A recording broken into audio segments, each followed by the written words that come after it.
Y bueno, problemas de los medios más comunes, algunas cirugías que se realizan en la especialidad.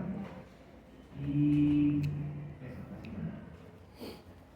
Vamos a empezar hablando de anatomía. Vamos a ver el oído medio es un cubo, ¿no? Unas seis paredes. No hay hojas, ¿no? Vamos a Acá no va a ser. en la parte más externa la membrana simpática, que es algo que también se ha visto en oído externo. En este caso, bueno, el límite lateral del oído medio es una membrana timpánica con sus características. Hay una parte más dura, que es la parte esa que es la de abajo, ¿no? Debajo del martillo. Y por arriba tenemos la parte esa, que es la parte más blanda de la timpánica. Y tiene como principal característica que justamente es menos consistente porque tiene solo dos capas de tejido, ¿no? No tiene una capa intermedia y la tiene la más densa, ¿no? Encontramos un tejido interno, una capa interna, un intermedio, interna mucosa, una intermedio fibrosa y una externa lineal, la que generalmente vemos cuando examinamos. Luego es una visión del oído medio, una visión microscópica, en la cual se puede ver la cavidad timpánica como tal, ¿no? Cómo realmente es, qué estructuras tiene y cuál es la importancia de esas estructuras y relaciones anatómicas. Aquí en el examen físico, esto es lo que ustedes van a ver del oído medio, porque generalmente no se puede ver el oído medio, ¿no? A menos que haya una perforación timpánica o estén haciendo alguna cirugía de oído medio en el cual justamente el tímpano se levanta. ¿Qué podemos ver en esta imagen? Principalmente hay unas cosas que nos van a orientar y que tenemos que buscar en todo tímpano normal. ¿Esto de aquí ahí sabe cómo se llama? Foco luminoso. Este cono luminoso va a estar presente siempre en los cuadrantes anterior, en el cuadrante anterior inferior.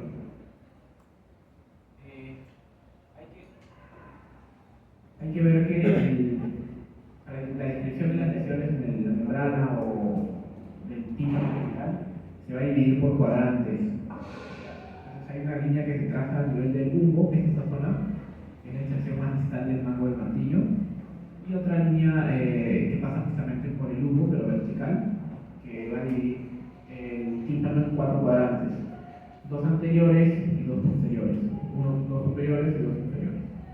Con eso tenemos cuatro cuadrantes, el cono luminoso siempre va a estar delante del inferior, y el mango del martillo siempre va a apuntar hacia atrás. ¿Qué video sería este de aquí? Derecho. Derecho. Con esto ya uno puede saber más o menos qué cosa está viendo, porque es solo la imagen. Ahí está lo que les comentaba, ¿no? Solo que de forma esquemática, este relieve de aquí es el relieve del yunque, ¿no? De la apófisis corta del yunque. Y tenemos aquí el cono luminoso, los ligamentos, el borde fibroso que es el annulus o anillo fibroso, que es el límite de inserción de la membrana timpánica. Vamos a hablar de ahora del oído medio. Tenemos que dividir en tres partes principales. El oído medio es una cavidad llena de aire y tiene tres componentes principales: los anexos mastoideos, que están en la parte posterior, la caja timpánica como tal, que es el oído medio propiamente dicho, y la trompa de Eustaquio, que está en la parte anterior, que lo comunica con la nariz, la cosa nasal. Vamos a ver que casi todas las patologías del oído medio tienen íntima relación con problemas nasales. Justamente mala ventilación del oído medio a través de las trompas, paros alérgicos, inflamaciones, tumores, etc. Vamos a ver entonces, como les comentaba, que existen 6 paredes. Vamos a empezar hablando de la caja timpánica como tal, ¿no? Es una caja de 6 paredes, un cubo de 6 paredes, cada una con una importancia anatómica esencial. Ya hablamos de la lateral, la íntima medial, donde está el promontorio, el oído interno como tal. Una pared tegmentaria superior, que es donde está justamente la base del cráneo, el piso de la fosa craneal media. Una pared inferior irregular, donde se encuentra el grupo irregular, carotidia y tubárica anterior, en relación con la carótida, y una pared posterior mastoidea, que es donde está justamente el ganglio mastoideo, ¿no? Y las semillas mastoideas que funcionan como una reserva de aire y de óxido nítrico. tenemos esa visión esquemática ahí, ¿no? Tenemos lo que se estaba mencionando, pero de forma de un esquema. La pared lateral es la que no vemos, que justamente se ha retirado, es de la que acabamos de hablar hace un rato, que es el tímpano. Retirando eso se puede ver esto justamente, una visión de las demás paredes. Tenemos abajo la yugular, el piso, a la pared medial que se encuentra aquí, vemos el promontorio, algunas ramas nerviosas, como el nervio de Jacobo, y esta rama del nervio del duodeno parcranial, que justamente cumple la función de sensor de la, se podría decir, de la presión dentro del oído medio, y al activarse, porque la presión disminuye mucho, estimula la dilución, para que la trompa se abra y entre aire otra vez al oído medio, ¿no? Y se mantenga una ventilación constante del oído medio. Adelante vemos el orificio de la trompa de Eustaquio, vemos también un relieve del músculo tensor del tímpano, que va pues, a activarse de acuerdo a algunos reflejos auditivos que tiene ahí de protección del oído interno. Tenemos en la parte, hablando más de la parte medial, la parte de la cóclea, del relieve de la cóclea que es el promontorio, tenemos orificios importantes que son el orificio de la ventana redonda y la ventana oval. En la ventana oval vamos a tener que está cubierta por el estribo, o tapedio, y la ventana redonda va a estar libre, sin una cobertura, que es justamente donde, entre estas dos ventanas es que se desplaza la onda líquida del sonido, la líquida igual al oído interno, para hacer un movimiento de vaivén y estimular los diferentes tramos de la rampa media, para que el sonido se traduzca a frecuencias y se transporte al cerebro, ¿no? A través del nervio vestibulocochlear. En la pared posterior tenemos en la pared medial, algo muy importante, el canal del séptimo parcranial, un núcleo facial que está cerca a todas las estructuras que estamos comentando. Esto tiene relevancia porque algunas patologías de oído medio, tanto agudas como crónicas, pueden generar algún problema muscular facial, ¿no? Puede dar parálisis facial. Y en la pared posterior tenemos una evidencia piramidal que sirve de respaldo anatómico para la emergencia de un tendón, que es el tendón del músculo del estribo, también cumple la misma función o una función similar al músculo tensor del tímpano, con reflejos auditivos de protección del oído interno ante sonidos evidentes. Y vemos el relieve que hace, no es un relieve, sino transcurre en la parte posterior mastoidea del nervio facial también. Y por debajo la vena yugular interna, ¿no? Que era las estructuras musculares importantes que se tienen a este nivel.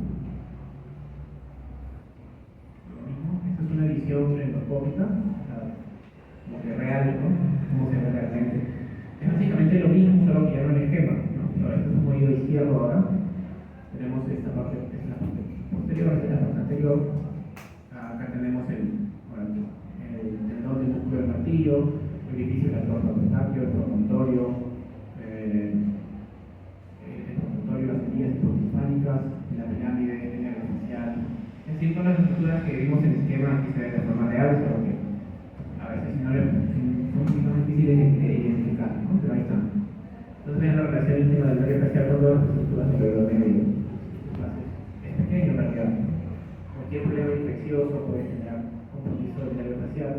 En el caso de tumoraciones que destruyen estructuras, como colesteatoma, por ejemplo, que es una complicación infecciosa de un problema crónico del oído medio, puede haber destrucción del canal del facial y compromiso del mismo, puede haber destrucción del techo del oído medio y compromiso de la fosa craneal media, puede haber alteración de la parte anterior de la trompa y íntimo contacto con la arteria carótida, y lo mismo con el bulbo de la yugular, que puede estar más prominente o más alto, en este caso está normal porque no se ve. La porción mastoidea, es una neumatización de la mastoides que confiere justamente una reserva funcional de aire. ¿No? Vamos a ver que la presión dentro del oído medio es una presión dinámica, no es una presión de aire constante. Y puede alterarse o puede no ventilarse bien dependiendo de cualquier factor, ¿no? De que el paciente esté resfriado o tenga alergia o por ahí, ¿no? Cambie de presión atmosférica al viajar, cambiar de posición de lugar. Y esto va a servir de una reserva justamente de aire para que cualquier cambio de presión se pueda compensar rápidamente. El óxido nítrico que se encuentra producido principalmente en las células presión para que también haya un mayor mecanismo de compensación respecto al cambio de presión. Esto vamos a ver ahorita que es fundamental para entender la fisiopatología de casi todos los problemas del oído medio. ¿Ya? Vamos a hablar entonces de la trompa de Eustaquio, es un tubo cartilaginoso que une el oído medio con la nasofaringe, ¿no? Va desde el oído medio de la parte anterior hasta la nasofaringe. Cumple la función de equilibrar las presiones y mantener una presión de aire constante, básicamente. Vamos a hablar ahora de la fisiología auditiva. Tenemos que tienen que existir algunos mecanismos para que el sonido que viene con una onda mecánica o una energía mecánica sea transformada hasta un impulso eléctrico, ¿no? Todo esto va a pasar por ciertos mecanismos que requieren una fisiología normal para su correcto funcionamiento. Entonces, bueno, la transmisión tiene que ser pasar una onda mecánica de sonido del aire a una energía física que es el movimiento del tímpano junto con los huesitos para que se transmita ese sonido, esa energía hacia el oído interno, que está aquí, que es un medio líquido, ¿no? Entonces el sonido que es aire se vuelve un movimiento mecánico y luego pasa a un medio líquido, o sea, es una transformación que ocurre de esta energía realmente, ¿no? Y finalmente se vehiculiza y se interpreta a nivel de la aquí se transforma en un impulso nervioso que se transmite por el nervio hacia los cambios a nivel del tronco cerebral para pasar al cerebro, ¿no? A través de una vía auditiva correctamente conformada. ¿Qué mecanismo tiene el oído para transformar el sonido de aire a un medio mecánico y después un medio líquido? Justamente tiene el oído medio, que cumple esta función de transformador de sonido. ¿Ya? Hay una diferencia sustancial entre el tamaño del tímpano y de la ventana oval. Vamos a ver que la diferencia de tamaño es casi 20 a 1. Y eso hace que la fuerza necesaria para mover el tímpano sea menor en comparación de tamaño para mover la ventana oval, que es mucho más pequeña. Se va a amplificar solo por la diferencia de tamaño. Luego tenemos el mecanismo de palanca que ejerce los huesecillos, el martillo y el estribo, para mover con más fuerza aún esta ventana oval. Y la función de la trompa de Eustaquio para mantener todo este oído medio lleno de aire, ¿no? Y ventilado. Esta transmisión del sonido ocurre en un medio de aire, ¿no? Si el oído medio está con líquido, está con sangre, está con pus, no se va a poder dar una buena transmisión del sonido.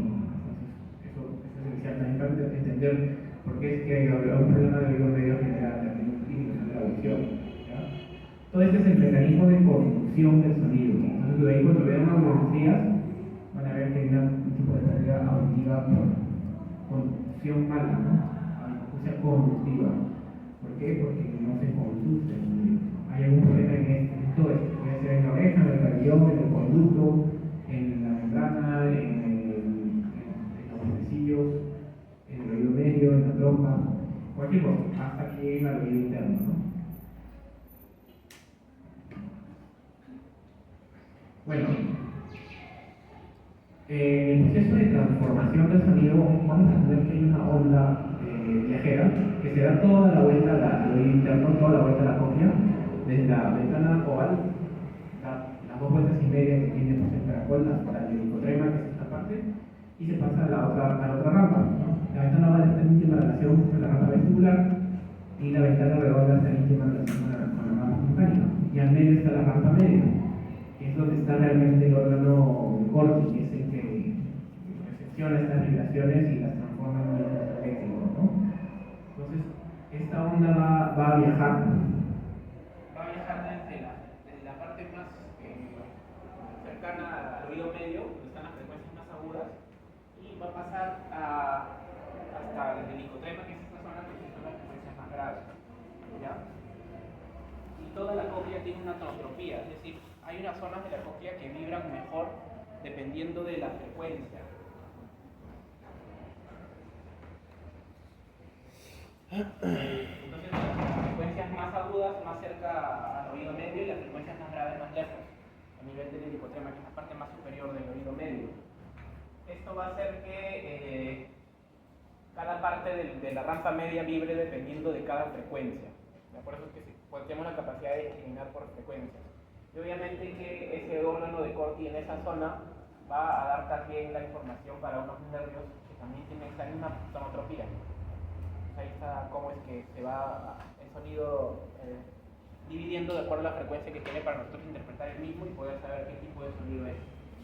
Ahora el sonido rebota y la membrana redonda se abomba y otra vez regresa y otra vez vuelve a dar la vuelta para hacer vibrar la misma zona, ¿no? De acuerdo a la frecuencia que tenga. Es decir, el sonido hace vibrar una parte específica de la rampa media de acuerdo a la frecuencia que tiene. En realidad vibra todo, ¿no? Pero vibra más esa parte específica. Las características mecánicas de esa zona de la rampa media hacen que sea más fácil vibrar para determinadas frecuencias.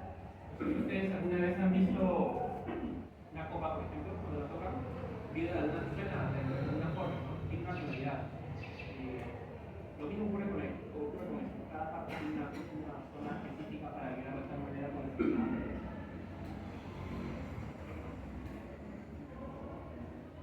Esto es lo que les hablaba de la rampa vestibular, la rampa timpánica y la rampa media. La rampa media es donde se encuentra el órgano de Corti, que es el órgano que va a traducir realmente esta vibración mecánica a un impulso eléctrico. ¿Ya? Hay células ciliadas, acá está lo que les comentaba de la parte tonotrópica del oído medio. Las células ciliadas internas, que son las que van a vibrar, ¿no? Con unos cilios de acuerdo justamente a la onda mecánica que está viajando por toda la cóclea.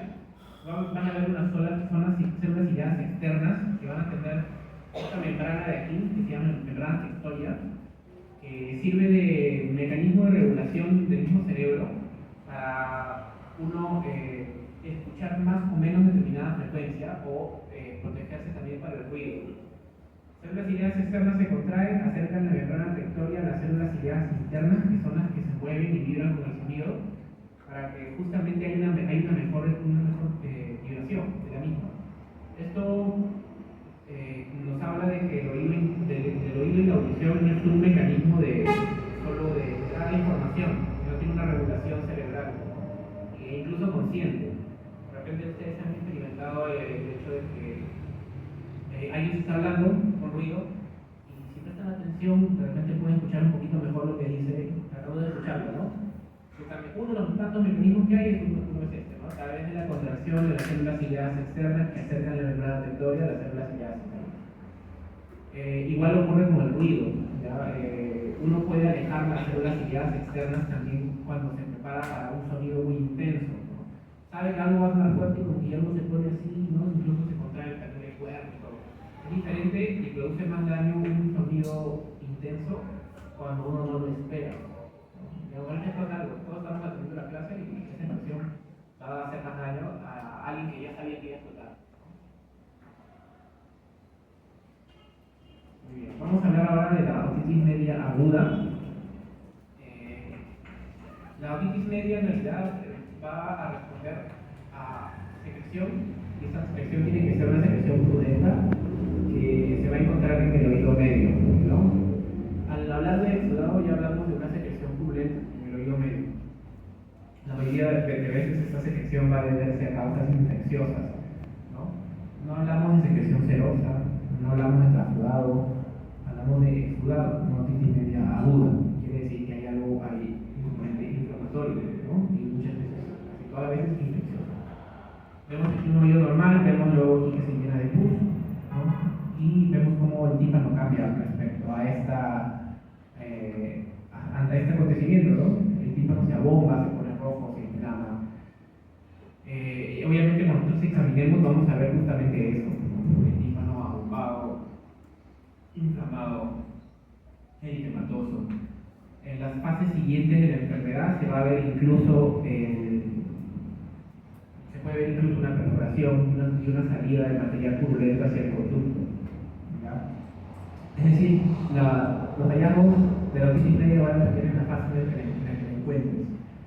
Una fase eritematosa, inflamatoria, si es una fase de contenido, si es una fase purulenta o supurativa, te te va a dar diferentes hallazgos.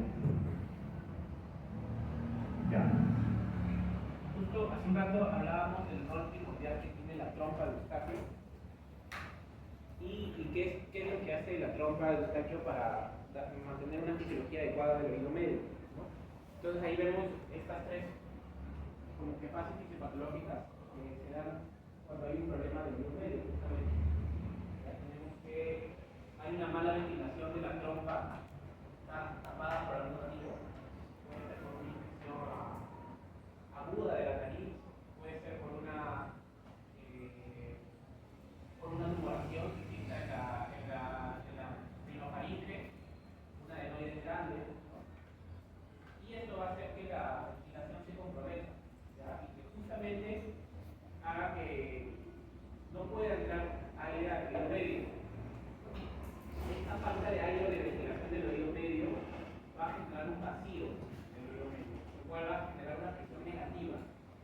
Esta presión negativa, este vacío, va a funcionar o va primero a producir una presión del líquido intracelular de las células que estabilizan el oído medio, y también puede funcionar a través de la misma trompa que hagan en la rinofaringe, ¿no?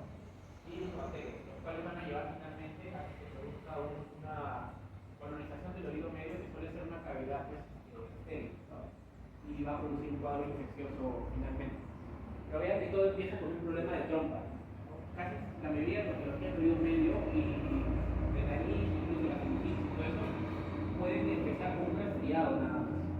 Empieza con un resfriado, hay esta alteración de la nariz, se tapa la trompa y puede complicarse con una otitis media. En el caso de la sinusitis, se obstruye el drenaje normal de los senos paranasales y provoca una sinusitis y así. O sea, es raro que te dé una otitis media así aguda de la nada. El paciente está sano de la nada, se otitis media aguda. Puede pasar, pero es más raro. Tendría que haber alguna condición predisponente, ¿no? Por ejemplo, un paciente que ya vamos a ver más adelante con una otitis media serosa que ya tenga líquido en el oído, puede sí ocurrir, un oído que no funciona bien, que esto solo se infecte, que ya tiene una otitis media aguda. O un paciente con rinitis alérgica, ¿no? Que siempre tenga la trompa inflamada, siempre le esté encajando la parte posterior de la nariz, puede producir también un cuadro de otitis media aguda sin tener una infección respiratoria alta previamente, ¿no? ¿Se entendió eso? ¿Sí? Esta misma fisiopatología o de forma muy parecida van a ver en las demás enfermedades del oído medio, ¿no? Entonces es importante entender el rol de la ventilación que tiene la nariz y la trompa de Eustaquio del oído medio para justamente mantener una fisiología adecuada. Bueno, el cuadro clínico puede haber dolor, una otorrinea, que es un dolor propio del oído, puede haber secreción cuando ya se perforó el tímpano. De todas maneras, si hay secreción del oído medio, hay infección, va a haber baja audición, disminución de la audición, puede haber tinnitus también, la audición se compromete. Síntomas sistémicos, definitivamente, ¿no? Si estamos ante una infección, el paciente va a tener, puede tener fiebre, ¿no? Puede tener un cuadro ya a veces artralgia, mialgia, va a depender, ¿no? De la biología. Pero es bastante, como que es una conclusión de todo lo que estamos viendo, ¿no? Es obvio que va a tener estos síntomas. Estas son algunas de las imágenes que ustedes podrían encontrar en la práctica para examinar, me imagino, varios tímpanos normales que se parecen a las imágenes que les mostré al principio, y luego van a ir viendo patologías, ¿no? Como esta, por ejemplo. En la primera vemos una imagen de un tímpano eritematoso, compactivo, un incremento de la vascularización, opaco, no tiene cono luminoso, no se ve nada básicamente, no se ve pura inflamación. Y en la imagen de aquí vemos un contenido purulento retrotimpánico, ¿no? Podría ser dos fases distintas de la misma enfermedad. Aquí se inflamó, aquí ya se llenó de pus. Puede ser que esto se resuelva solo con antibióticos, si escuchamos infección bacteriana, y va a depender también de la progresión de la enfermedad, de la clínica del paciente para nosotros ver qué tratamiento vamos a dar. Vemos aquí ya una perforación, vemos casi pura sangre, ¿no? En el caso de las otitis medias agudas, la secreción suele ser purulenta, ¿no? Cuando examinan el oído a veces no se ve nada, simplemente se ve pura pus. Y ante la historia de la enfermedad que le cuentan a uno puede decir, ha sido una otitis media, ¿no? Todos los síntomas que ha tenido el paciente y cómo ven la pus en el columpio. Diferenciando de una otitis externa, ¿no? Generalmente una otitis externa duele el conducto y duele la movilización y palpación del conducto, ¿no? Cuando uno busca el signo de del trago, una otitis externa, no lo vas a tener presente en una otitis media generalmente. El examen físico no duele en una otitis media, sí puede doler en una otitis externa cuando uno hace una otoscopía. Más o menos la historia es un poquito diferente, ¿no? Cuando hay una otitis externa. Suele haber en otitis externa manipulación, uso de agua, uso de hisopos. En una otitis media no es tanto así, generalmente hay un proceso respiratorio alto previo. ¿Ya? Ahí vemos una perforación hepática, probablemente aguda, posterior a un cuadro de otitis media aguda, ¿no? Puede haber una perforación. La perforación cierra, sí, la mayoría de veces cierra, ¿no? Justamente un factor protector para el cierre de una membrana timpánica es que haya una infección, porque genera un más reclutamiento de factores inflamatorios, de fibroblastos, y es más probable que cierre una perforación infecciosa que una perforación traumática solamente. ¿Ya? ¿Cuánto puedes esperar? Hasta 3 meses más o menos, ¿no? Depende del tamaño de la perforación, del sitio. Es más fácil que sea una perforación en la parte extensa que una en la parte flácida. Es más fácil que sea una perforación pequeña, de 20%, que una grande de 50, 60, 70%. Es más fácil que sea una perforación central como esta a una marginal, que es cuando compromete el ángulo, que es el anillo fibroso. Son cosas que tienen que ir viendo, ¿no? ¿Qué pasa si no cierra nunca? Se convierte en una otitis media crónica. ¿Ya? Si no supura nunca, no activa. Si supura, activa. La etiología más frecuente es virus. Siempre los virus a la cabeza. Cuando hay una infección bacteriana, la etiología más frecuente, bueno, aquí mencionan el hemófilos en su literatura. En realidad varía con el acuerdo de la literatura. Aquí en nuestro medio tenemos al neumococo como la etiología más frecuente de otitis media aguda. Déjanos preguntar en sus exámenes, aquí en el ENAM, así es. Neumococo para otitis media, neumococo para sinusitis también. Puede obviamente darse por otros gérmenes, ¿no? Puede ser por coco, puede ser moraxella, hemófilos, etc. Generalmente estas infecciones suelen ir bien con penicilina o derivados de penicilina. Alternativas, si es alérgico, puedes usar macrolio, puedes usar ciprofloxacino, puedes usar quinolona, ¿no? Pero quinolonas también. ¿Cuándo dar, por ejemplo, antibióticos o sospechas de una infección bacteriana? Cuando la fiebre es muy alta, cuando el paciente tiene una afectación significativa del estado general, el dolor de oído es demasiado intenso, ¿no? O dura demasiado a pesar de que inicie ese tratamiento. Eso te puede evitar que el paciente no está yendo bien con un tratamiento sintomático también, ¿no? Que es un signo de que puede haber una sobreinfección bacteriana. Igual en pacientes menores de 6 meses se recomienda usar antibióticos de inicio.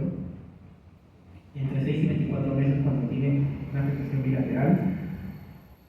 Obviamente si hay una anomalía craniofacial también es muy probable, sobre todo cuando esto es un problema recurrente, cuando hay algún implante de oído medio o interno como implante coclear u otro objetivo implantable, y también cuando no es posible seguir al paciente, ¿no? Ven un paciente con una otitis media aguda y ven que ellos no lo van a ver acá cuando vuelvan a ir a visitarlo o cuando el paciente vuelva a realizar la consulta, ¿no? En un contexto de una atención comunitaria en el CERUM, por ejemplo, diagnostica una otitis media aguda, si ven de repente que ya lo van a poder evaluar y tiene alto riesgo de complicarse, pueden indicar antibióticos también. Como les decía, esto es para que lo revisen, generalmente amoxicilina de elección, en la pediatría pues va a depender de la dosis del 80-90 en el caso de otitis. Pueden usar también amoxicilina ácido carbolárico en adultos de 275 con 125 cada 12, ¿no? O 500 cada 8. Esta acción no se puede utilizar cuando el paciente, por ejemplo, no tolera la vía oral. A veces puede haber náuseas también en estos cuadros y vómitos, sobre todo en niños, ¿no? Si el paciente no tolera la vía oral, para nada puede usar la vía intramuscular con esta persona o endovenosa también. Todo esto es en casos de sospecha de otitis media bacteriana, ¿no? En alergia, como les decía, macrolio, puede usar también quinolonas. Va a depender también de la historia del paciente, si ha tenido uso de antibióticos previamente. Eso suele ser bastante común en nuestro medio. ¿No? Van a la farmacia, la amoxicilina, la acitromicina también, ¿no? Por ese lado. 10 días, en realidad, la recomendación de tratamiento. Ahí dice, mayores de 2 años, que sea una infección pues, no grave, simple, sin perforación, ¿no? 7 días. Si ya ve que hay una perforación un poquito más pequeño, tampoco hasta 10. Y sintomático, pues, para el dolor, si es que hay moco para el moco, medicina, cualquier examen. Hay un algoritmo para que lo revisen un poco y vean cuál es el manejo, que es lo que hemos hablado básicamente. Vamos ahora a hablar de la otitis media crónica. Sería bueno que se queden con el concepto de que en realidad hay varias definiciones de esto y algunas veces se medio confusas. Una forma simplificada de entenderlo es enfocándolo de esta manera. La otitis media crónica puede ser supurada o no supurada. Ahí básicamente con eso. Cuando no es supurada, tenemos que lo que hay dentro del oído medio no va a ser pus, ¿no? O nunca va a haber pus. Ahí estamos ante una otitis media serosa. Y la otitis media crónica supurada, hay pus o en algún momento la va a haber o en algún momento la hubo. Ahí estamos ante una otitis crónica supurada, ¿no? Una otitis media crónica supurada. Ahorita vamos a ver los ejemplos. Vamos a empezar hablando de la no supurada, ¿no? Para que sea pues, crónica, tiene que haber una secreción en el oído medio mayor a 12 semanas. La secreción tiene que ser no purulenta. Cuando esto dura menos de 12 semanas y dura hasta 4 semanas más o menos, hablamos de una otitis media crónica persistente, serosa. Y menos de 4 semanas, incluso hasta un poquito menos, hablamos de una otitis aguda, ¿no? Que es el caso de. Es como inicia generalmente un cuadro crónico, pero a veces se resuelve la causa fisiopatológica y se resuelve antes y no llega a persistir. En este caso, la secreción, como les decía, tiene que ser no purulenta, tiene que ser ultrasondada, que es lo que vemos aquí realmente. No sé qué ven en esa imagen, se ven burbujas, ¿no? Y un líquido medio amarillento, medio citrino, que viene a ser ultrasondado justamente. Esto puede ocurrir por lo mismo que estábamos viendo en la otitis media aguda, solo que la fisiopatología generalmente no suele tener un inicio infeccioso. Puede haber una obstrucción de la trompa por una hipertrofia de adenoides, por ejemplo, que lleve a que no entre aire al oído, que se genere un vacío, una presión negativa dentro del oído medio y que el líquido intracelular de las células del oído medio pase de su intracelular a la parte externa. Eso se llama extrasudado, ¿no? Y ese líquido se comienza a acumular dentro del oído medio. ¿Y por qué es que pasa? Porque como no hay aire al oído medio, se genera un vacío, una diferencia de presiones entre el medio externo y el oído medio que debe tener aire. El aire como que quiere entrar por algún lugar, ¿no? Por eso es que también el tímpano, si lo ven bien aquí, está un poco retraído, ¿no? Porque el aire de afuera lo empuja, quiere entrar al oído medio. Como la trompa está cerrada, no puede, ¿no? Entonces trata de entrar por el oído medio. Esto genera un vacío en el oído medio que succiona todo, ¿no? Y finalmente se llena de líquido el oído medio como tal. Es lo que les comentaba, ¿no? Aquí tenemos 3 imágenes que creo que lo van a ver mejor en la fundación o en el archivo virtual. De cómo es un oído normal, cómo luego se llena de líquido primero, y hay líquido y aire, ¿no? Líquido aéreo, y finalmente después cómo es que se llena de líquido totalmente. Obviamente con la progresión del problema los síntomas van a ser cada vez peores, ¿no? El paciente va a escuchar cada vez menos, puede tener dolor incluso, porque la presión negativa dentro del oído medio da a veces comunicadas como monzones. Puede tener incluso, está descrito, inestabilidad. El paciente por justamente la presión también negativa dentro del oído medio puede tener una movilización del estribo o de la cadena que genera inestabilidad o genera mareos, ¿ya? Y eso, básicamente, ¿no? Es un problema de trompa eustático crónico que lleva una mala ventilación del oído medio, ¿ya? Hasta aquí no hay infección. Ahora, este líquido se puede infectar, ¿no? Es como que un medio de cultivo perfecto para que tenga una bacteria por ahí y lo infecte. Y es lo que suele ocurrir en algunos pacientes, ¿no?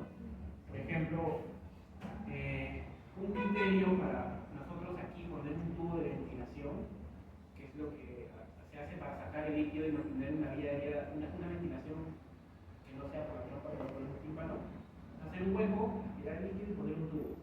Uno de los criterios es que el paciente esté haciendo otitis medias agudas a repetición. O sea, ya tiene esto, ¿no? Un líquido. Y por ahí, justamente por esta razón, se está infectando todo el tiempo. ¿Cuántas veces al año?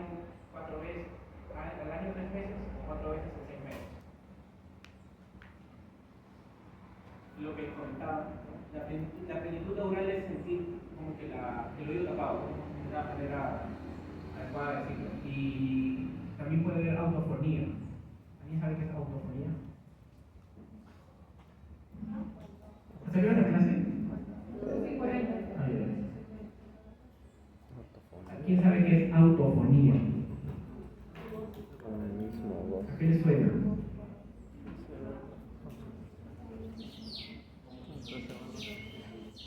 ¿Ah? Claro, algo así. Al final vuelve la grabación igual, creo. ¿Qué es lo que escuchas más fuerte? Dicen... Ajá. Lo que dice tu compañera, ¿no? Escuchar más fuerte tu propia voz. Es como cuando uno agarra y se tapa los oídos así y habla, vas a sentir que tu voz está más fuerte, la siente más fuerte. Es por lo mismo, es como si te taparas el oído, por eso es que se escucha más fuerte. Cuando uno hace esto, el sonido de afuera queda como que disminuido y los sonidos que vienen de adentro, como la voz, se escuchan más fuerte porque no hay ese sonido enmascarador del medio ambiente. Eso es importante, ¿no? Les va a ayudar cuando si de repente no pueden ver bien el oído, hay cerumen, que no les deja ver. Con los síntomas pueden ir sacando qué problema tenga el paciente, ¿no? Por ejemplo, un paciente que escucha menos pero que no tiene autofonía, probablemente su hipoacusia no sea conductiva, sino de autosensorial, ¿no? O tinnitus y eso, bueno, sí, no pueden tener los dos. Va a tener que ver ahí bastante el examen físico, encuentren a ver al paciente y también lo que pueda encontrar como un diapasón para hacer un INE o un Weber, ¿no? ¿Cuál es el diagnóstico? Bueno, principalmente clínico. Hay pruebas que orientan a este problema. Tenemos aquí una timpanometría. Es un examen que evalúa varias cosas, entre ellas y las principales, el compliance y la presión. El compliance es el movimiento de la cadena y del tímpano. Y la presión es la presión, justamente lo que estamos hablando hace rato, ¿no? La presión dentro del oído medio, que debería estar cercana a cero. Puede ser negativa, que es lo que ocurre cuando no se ventila bien el oído, o positiva también, en el caso de una otitis media, ¿no? ¿Se acuerdan que había una pus que quería salir por algún lado? Ahí la presión se hace positiva, hay algo que quiere salir, ¿no? Y se forman diferentes curvas dependiendo de los valores que tengamos, ¿no? En un primer estadio, en una otitis media serosa, cuando solo está alterada la presión por una mala ventilación del oído medio, con un problema inicial obstructivo de una trompa de Eustaquio, se abre solo una presión negativa primero. Se tapa la trompa, no entra aire, entonces se genera un vacío, se genera una presión negativa. Ahí si tomamos este examen va a aparecer esta curva de acá, una curva C. Presión negativa, pero el compliance va a estar normal. Si esto sigue avanzando, ya no solo esta misma presión va a jalar líquido, moco, todo lo que les comentaba, ¿no? Y va a bajar entonces la movilidad de la membrana timpánica y de los huesecitos, porque está todo lleno de líquido. Y se va a formar una curva B, ¿no? Son curvas tipo. La curva normal es la curva A. Entonces las dos cosas son las que pueden ir pasando de acuerdo a la historia de la enfermedad, ¿no? Una curva C primero y luego una curva B cuando ya hay presión negativa y líquido dentro del oído medio. Ahí les comentaba, bueno, el tratamiento depende de la causa, ¿no? Por ejemplo, si el paciente está haciendo una otitis media serosa crónica por una hipertrofia de adenoides, hay que sacar la adenoides, ¿no? Que está demasiado grande. Entonces, una de las cosas que puede producir una hipertrofia de adenoides. Si el paciente tiene unos cornetes demasiado grandes, sobre todo en la cola del cornete, y eso está obstruyendo la trompa de Eustaquio, probablemente necesite un manejo quirúrgico de los cornetes, ¿no? Si el paciente tiene un cuadro alérgico extremo no controlado, pues hay que tratarlo. O sea, depende de la causa en realidad. ¿De qué sirve yo si le pongo un tubo al paciente de ventilación, le hago un hueco de líquido? Si no le trato la causa, va a volver a hacer lo mismo. Hay que ver primero cuál es la causa. En los niños, no digo adenoides, pero en los adultos, sobre todo cuando este problema es unilateral, ustedes están ante un paciente con una otitis media serosa de un solo oído, tienen que descartar una tumoración, ¿no? Sobre todo una tumoración de la faringe. Bueno, en los adultos, si es que está presente esto, que no suele ser tan frecuente, tendría que ser de los dos oídos. oídos principalmente, ¿no? Si está solo en uno, descarten una tumoración o nasofaringia. Puede ser pacientes adultos que tengan también un tabique súper delgado o un cornete súper grande de una sola fosa, que de esa fosa y de ese oído da un problema también, ¿no? Pero te invita a investigar un poquito más para saber qué cosa puede tener, porque lo normal es que sea bilateral ese problema. ¿Y ese implante que le han puesto, bueno, no sé si es un dispositivo, afecta algo el sonido, cómo escucha el paciente? ¿De qué manera? Produce hipoacusia, claro. O sea, un paciente con un tubo así va a escuchar un poco menos de lo normal, pero definitivamente el paciente va a escuchar mejor de lo que está escuchando con el líquido en el oído. Esto es un tubo de ventilación, tiene ciertas indicaciones. Como les decía, una de las indicaciones recurrentes. Otra es que el paciente no responde al manejo conservador, el manejo médico. Esto no lo he puesto, ¿no? Porque ya son cosas más específicas. El manejo médico es el uso de un cuadro alérgico, por ejemplo, de corticoides intranasales por 3 meses, ¿no? Y debería haber una respuesta. La respuesta puede empezar al segundo o tercer mes, pero tiene que haber algún cambio en la timpanometría y en la clínica. Si no cambia nada, incluso empeora, el manejo tiene que ser quirúrgico, o sea, tiene que aspirar el líquido y poner un tubo, porque ya no va a responder a lo suficiente. En el caso de los niños, está indicado también cuando tienen alteraciones en el rendimiento escolar. O sea, un niño que era súper bueno en la escuela, empieza a tener esto y baja su rendimiento y tiene hipoacusia, explicación de tubo, ¿no? También de ventilación. En el caso en que el problema de la otitis media serosa provoque una hipoacusia moderada, también es indicación de tubos de ventilación, ¿no? Obviamente, igual uno primero da tratamiento médico, pues no es que lo veas y la primera consulta, no hay que operarte, ¿por qué? Porque tu hipoacusia es moderada. El criterio del médico también es empezar algo primero, no hacer esto de frente. Estos tubos de ventilación, de acuerdo al material que tengan, pueden durar 2 meses, 6 meses, hasta un año, hasta año y medio. Límite de tiempo, algunas literaturas mencionan 2 años, ¿no? Después de 2 años, si no se salieron, hay que sacarlos, porque ya hay riesgo de que se quede perforado el tímpano si no se sacan. Lo que pasa es que alrededor de este huequito que uno hace, en 2 años ya con el tubo ahí se puede hacer una fibrosis, que va a evitar que se cierre. Esto se termina saliendo justamente porque el tímpano se cierra y lo va aplastando, y en un momento ya lo empuja y lo saca. Eso es lo que suele ocurrir normalmente, pero a veces no ocurre, entonces hay que sacarlo, ¿no? Ya hablamos de las otitis medias crónicas no supuradas. ¿Aquí tienen alguna pregunta? Acuérdense que son 2 problemas distintos, ¿no? Acá el tímpano está íntegro, no han visto ningún hueco, es pura retracción, puro líquido, ¿no? Lo han comprendido hasta ahí. Ahora vamos a hablar de las supuradas. ¿Tienen ahí alguna pregunta? Todo está claro, sobre todo en la fisiopatología. ¿Todo bien? Ya, vamos a hablar ahora de forma simplificada de las otitis medias crónicas supuradas. Vamos a tener que la otitis media crónica supurada es toda otitis media, todo oído con un tímpano perforado mayor a 12 semanas. Es lo que les comentaba en un principio, ¿no? Puede ser una otitis media crónica que casi nunca supura, o sea, está seca todo el tiempo, como esta imagen de repente. O puede ser una otitis media crónica que todo el tiempo está teniendo pulso, ¿no? Cada 3, 4 meses, 6 meses, cada año, no cae en el agua todo el tiempo. Esas son las diferencias más grandes en realidad. O sea, puede estar activa o inactiva. Cuando está activa, supura, cuando no está activa, no supura. ¿Ya? Tenemos que cuando está activa hay otorrea, ¿no? En los 2 casos puede haber hipoacusia y otodinia. Generalmente también duele cuando está activa. El síntoma principal va a ser la hipoacusia, ¿no? El paciente va a sentir que escucha menos. En un principio la pérdida va a ser conductiva, ¿ya? Porque obviamente un tímpano perforado no se mueve ni transmite el sonido tan bien como un tímpano íntegro. Puede haber también esta perforación, puede generar daños en la cadena si es un poquito más arriba, está cerca de los sencillos y también alterar la conducción. Y luego esta perforación crónica que tiene tiempo, que no se cura, no se trata, sobre todo cuando hay bastantes reagudizaciones, puede provocar un daño neurosensorial también en el oído medio, en el oído interno, ¿no? La misma toxicidad de las infecciones bacterianas recurrentes va a provocar que hay un daño en la córnea y va a producir a la larga, en años de evolución, también un componente neurosensorial. O sea, podemos encontrar en estos pacientes de años una hipoacusia mixta, tanto con un componente conductivo como con un componente neurosensorial.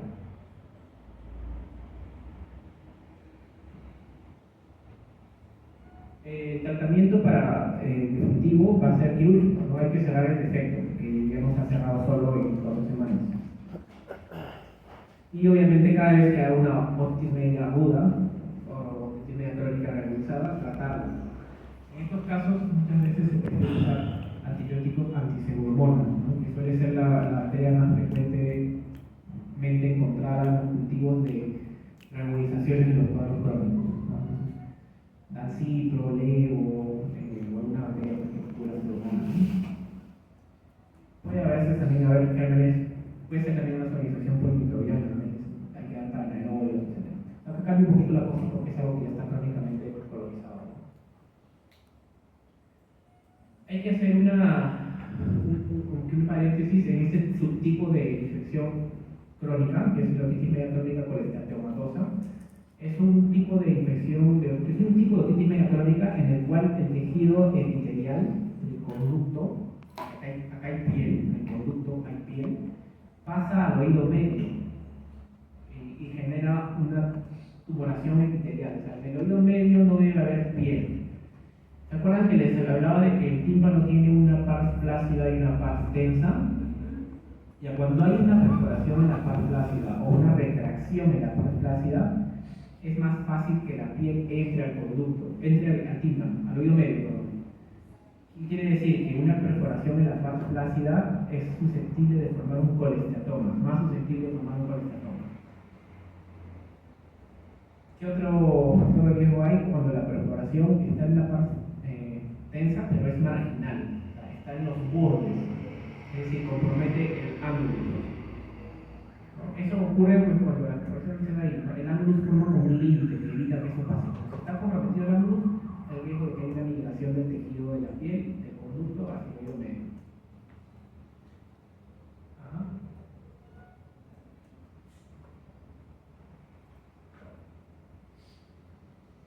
Aquí vemos una perforación casi total, la entrada timpánica, o es una lista aparentemente esquemática de una cirugía. Vemos esa tumoración como blanquecina, ¿no? Quística, pseudoquística, que es el colesteatoma. Eso es lo que se forma cuando la piel migra hacia el oído medio.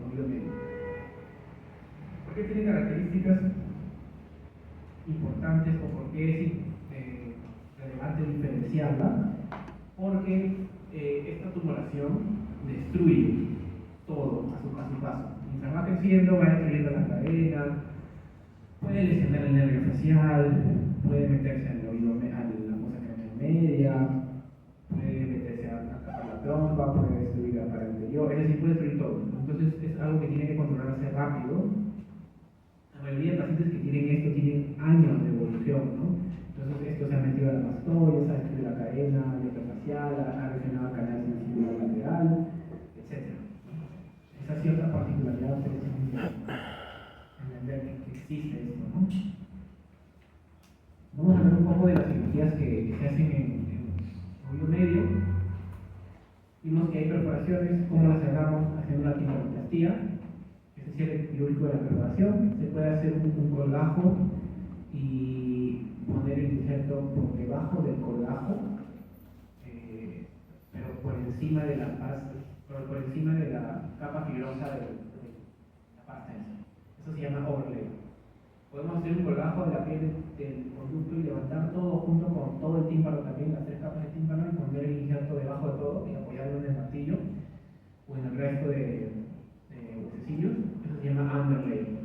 O puedes trabajar con la misma perforación, porque es pequeña, ¿no? Revivar los bordes y poner por ahí un cartílago o grasa. Eso se llama inlay. Para que lo conozcan básicamente, pero está en su sílabo. Por acá había un video de una timpanoplastía. ¿Lo pueden ver? Pues clase creo que está en PPT, ¿también lo tienen? Si no, se los comparto a su delegada.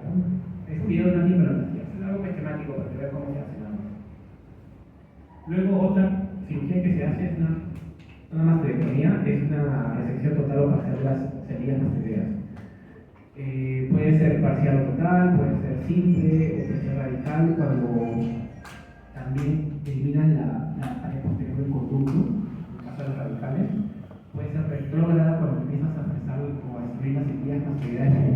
conducto, el ático, y a demanda cuando empiezas a avanzar todo de acuerdo a lo que te pida pues, la patología, ¿no? En el caso de un colestatoma, de repente fresas hasta donde llegue el colestatoma, no más.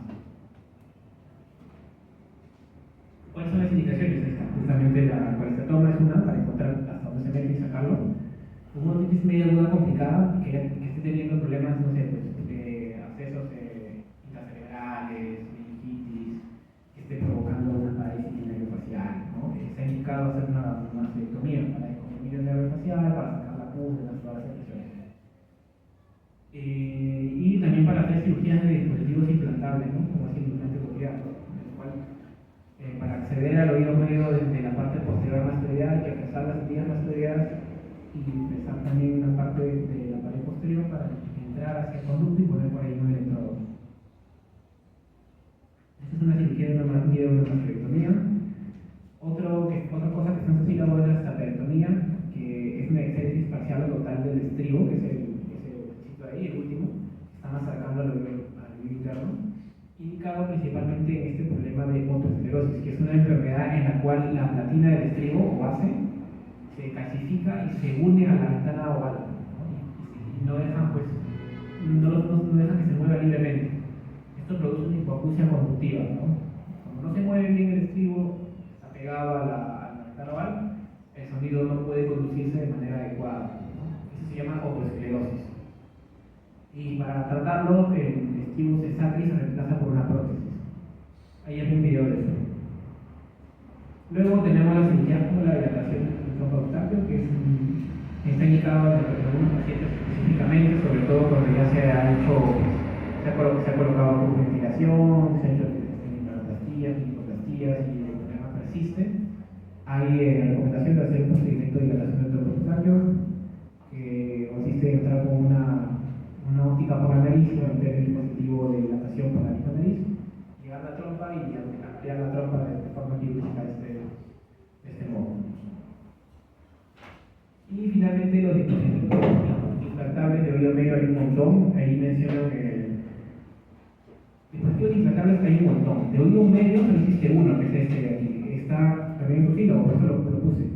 El Vibrant Soundbridge es un dispositivo que produce una vibración de este aparatito de acá, que es en la parte interna del dispositivo, que va unida a un componente de la cadena del oído medio para transmitir el sonido directamente a la cadena, o sea, hacer vibrar al oído medio de frente, sin necesidad de conducto, ni tímpano, ni nada, ¿no? Igual se hace una mastectomía, se pasa a través de una tipanotomía posterior al vibrador. Está indicado en pacientes que no pueden usar audífonos, por ejemplo, algún paciente con un eczema crónico de conducto, ¿no? Que tenga el conducto muy pequeño, o que reaccione muy mal a la silicona, que si no tiene el dispositivo de audífono, no puede usar este tipo de implantes. Se reserva obviamente para que tenga una pérdida moderada, muy bien, eso sería todo. ¿Alguna pregunta?